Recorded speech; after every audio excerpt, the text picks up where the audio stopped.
اللہم صلی علی محمد و آل محمد۔ آج مجھے اپنی بی بی پاک زہرا سیدۃ النساء العالمین کی فضیلتیں بیان کرنی ہے، اور وہ یہ کہ میری بی بی سے تمام ائمہ کس قدر محبت کرتے ہیں، کس قدر پیار کرتے ہیں، کرنا بھی ہے اس لیے کہ آپ ان کی جدہ ہیں، اور اس قدر احترام اور عزت اور آپ کے دردوں کو یاد کر کے روتے بھی ہیں۔ جو مظالم آپ پر ہوئے ہیں ان کو یاد کر کے تمام ائمہ روتے بھی ہیں، اور پھر ان کا جب بھی کوئی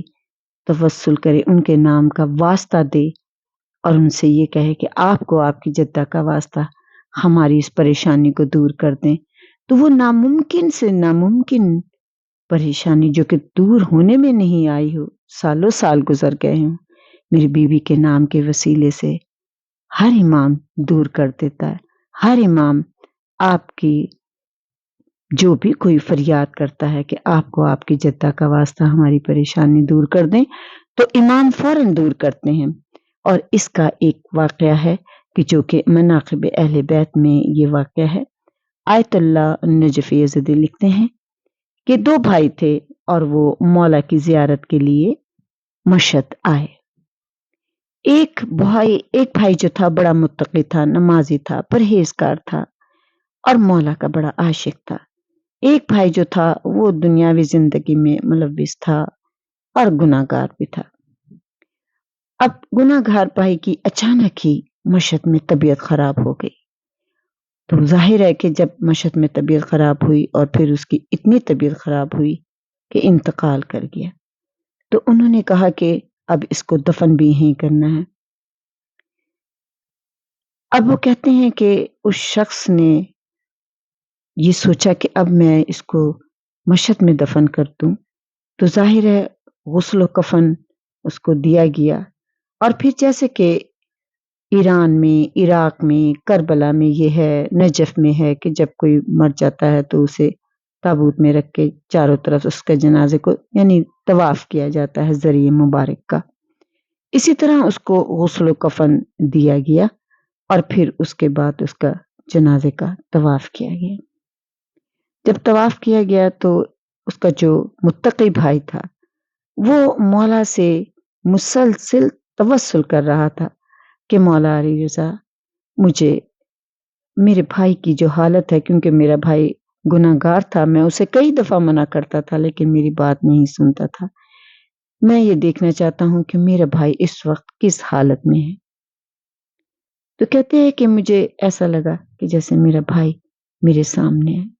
اور وہ کہتا ہے اپنا سارا حال مجھے سناتا ہے، اور کس طرح سے وہ کہتا ہے کہ جیسے ہی میری موت ہوئی یعنی میرا خاتمہ ہوا، چاروں طرف سے مجھے آگ نے گھیر لیا،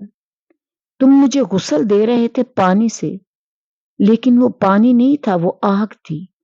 وہ پانی بھی آگ میں تبدیل ہو گیا تھا، اور میں بالکل ایسا تھا کہ جسے آگ سے تم مجھے غسل دے رہے ہیں۔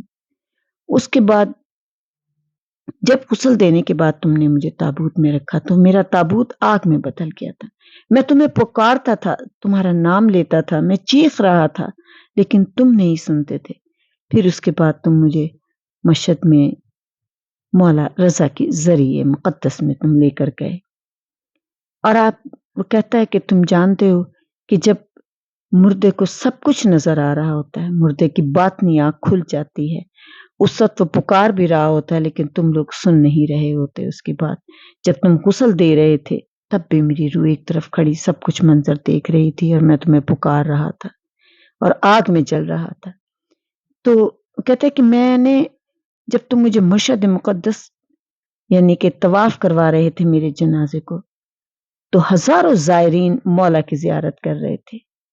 اور مولا درمیان میں زری کے پاس موجود تھے۔ اب جب کہ میں اس طرح سے آگ میں جل رہا تھا،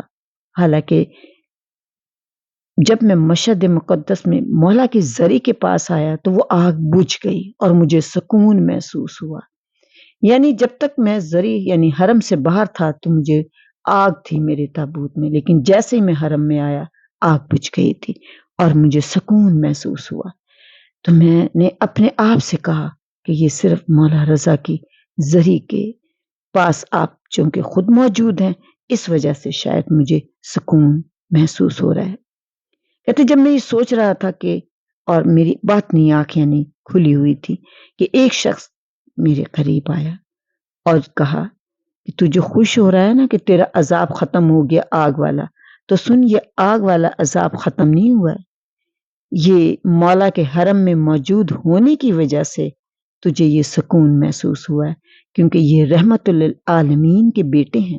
یہ رحمت ہیں، یہ سب کے سب رحمت ہیں، اور یہ جہاں پر بھی ہوں گے وہاں پر آگ کا عذاب نہیں ہوگا،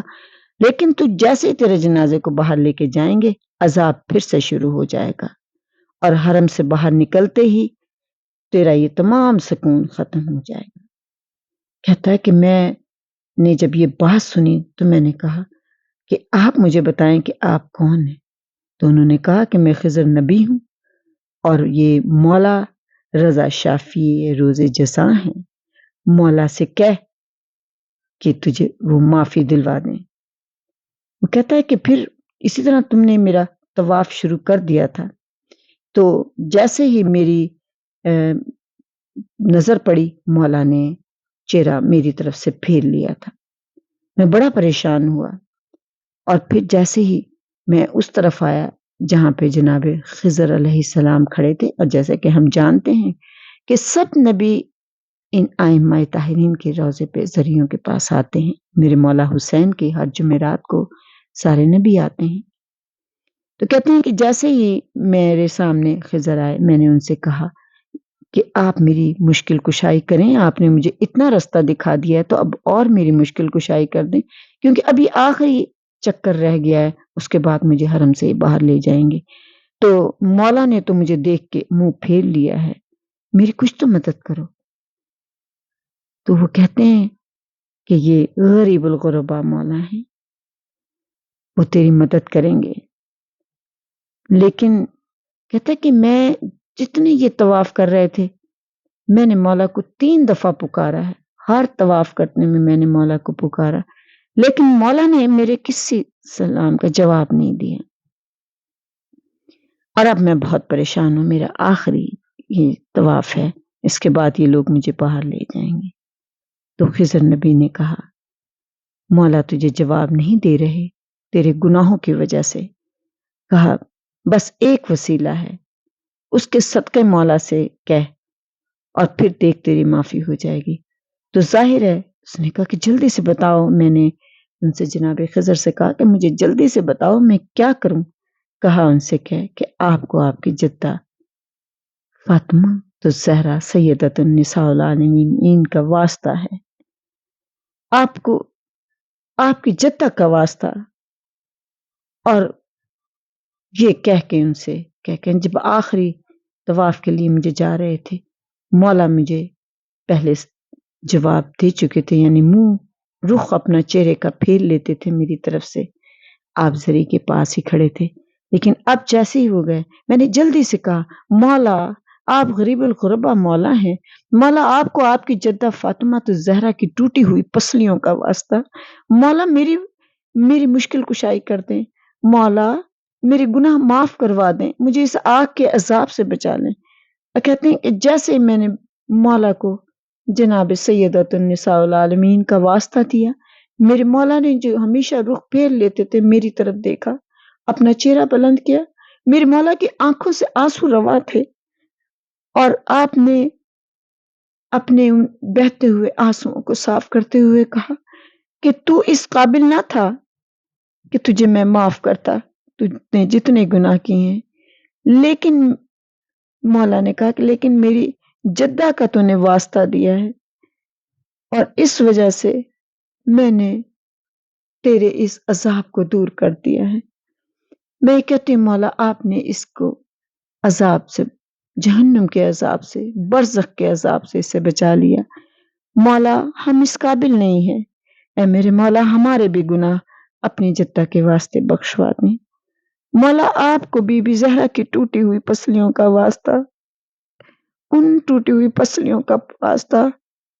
کہ جن کی تکلیف بی بی زہرا قبر میں بھی لے گئیں، اور